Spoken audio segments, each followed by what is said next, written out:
লাল গোলাপ শুভেচ্ছা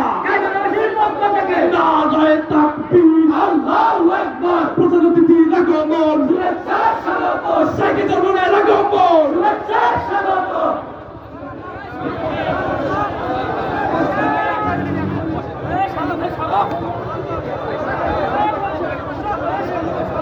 আসসালামু আলাইকুম ওয়া রাহমাতুল্লাহি ওয়া বারাকাতুহু।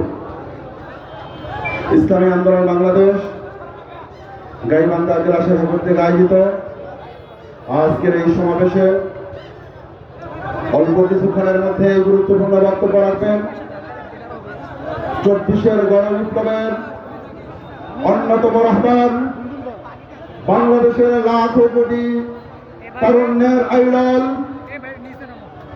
আমাদের প্রাণ প্রিয় নেতা, আজকের অনুষ্ঠানের প্রধান অতিথি মুফতি সৈয়দ মোহাম্মদ ফয়জুল করিম শাইখ চরমনাই হাফিজাহুল্লাহ।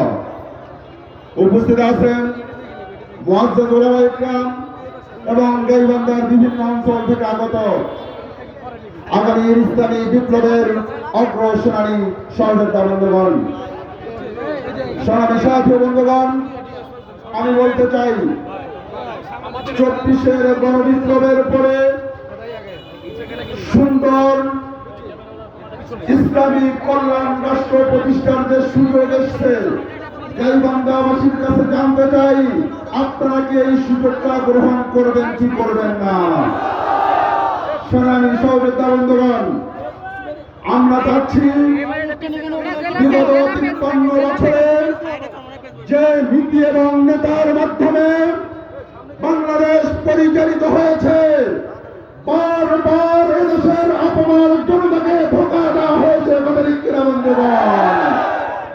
বাংলাদেশের মানুষ আর ধোঁকা খেতে চায় না।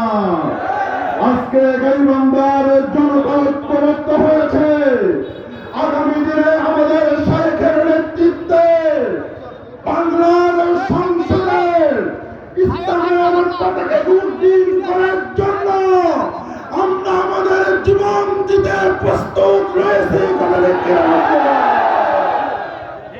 এ কারণে আগামী দিনে কোন অপশক্তি, কোন চালাবাজ, কোন দুর্নীতিবাদ যাতে আমাদের মাথা থেকে পায়ে পড়া ঘামের টাকা দিয়ে আমরা যাদেরকে সংসদে গ্রহণ করি তারা যাতে সংসদে যেতে না পারে সে ব্যাপারে আমাদের ঐক্যবদ্ধ হতে হবে।